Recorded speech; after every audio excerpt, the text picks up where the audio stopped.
Halo teman-teman, Atalim Indonesia, di mana saja berada, semoga teman-teman selalu sehat dan bahkan banyak rezeki. Kali ini kita membahas ya, ada gambaran ini adalah pemeriksaan mikroskopik, lensa objektif 100 kali, pemeriksaan darah tepi pada pasien tersangka diduga ya, leukemia. Nah, kita lihat di sini ya, distribusi selnya terlihat banyak sel-sel mudanya, terutama sel yang paling awal seri ya. Myeloblastnya tinggi. Kalau kita lihat di sini myeloblastnya mencapai mungkin ya sekitar 30%.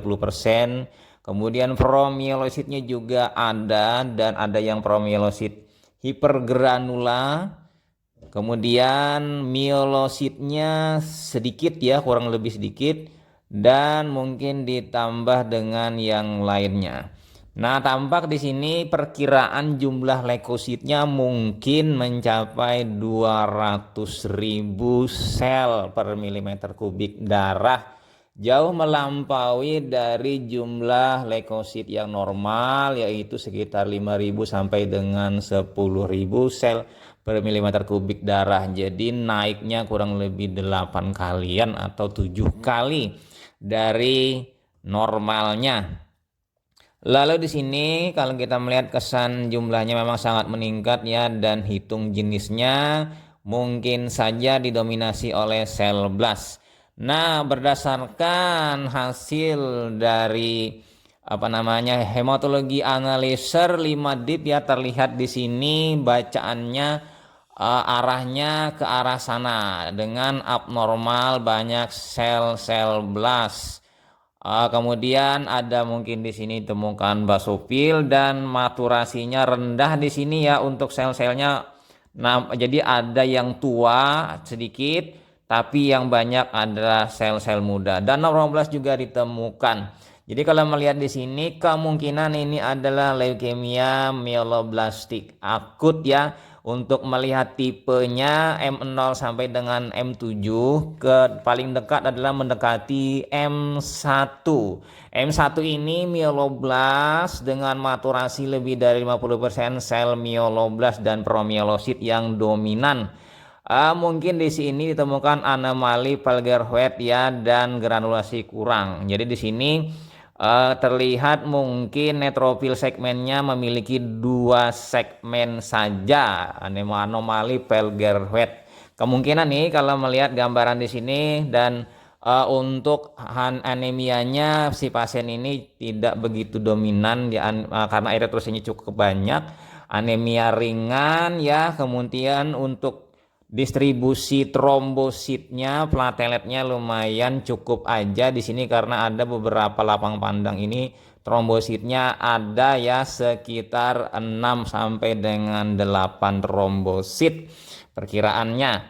Nah, jadi pada kasus ini ya teman-teman, untuk leukemia ini jadi terjadi pada usia lebih dewasa, bukan pada anak-anak atau bayi, dan biasanya ini terjadi pada usia puncaknya sekitar umur 25-an hingga dengan 40.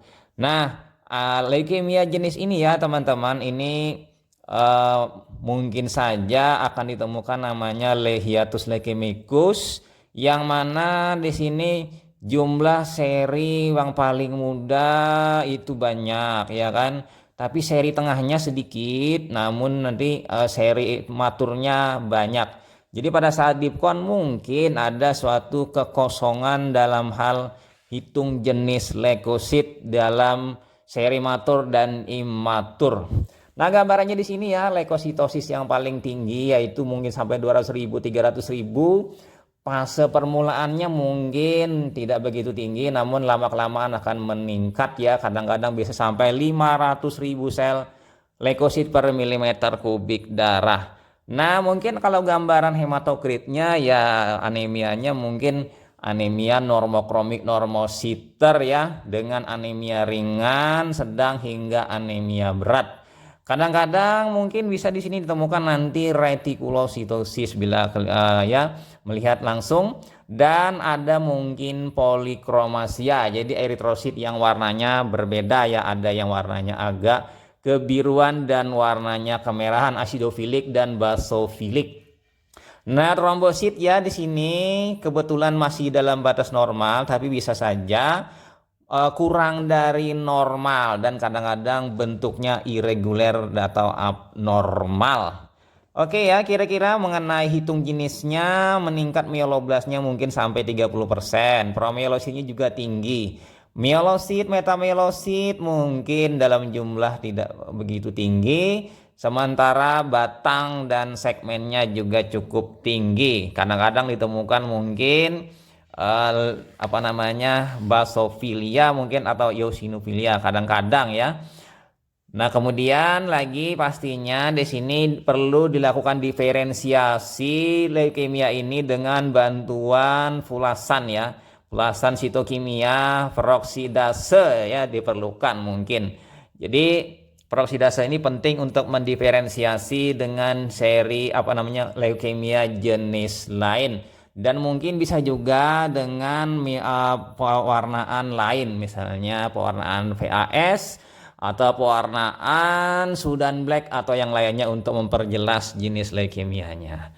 Oke ya, kira-kira itu. Lalu teman-teman kita bisa melihat ya gambarannya di sini banyak sel-sel muda. Jadi penting sekali ya untuk pemeriksaan darah tepi untuk melihat adanya kelainan-kelainan pada sel ya. Terutama kasus leukemia secara dini sehingga penanganannya lebih baik lebih awal ya untuk yang lebih baik remisinya. Oke, itu saja teman-teman, sampai jumpa.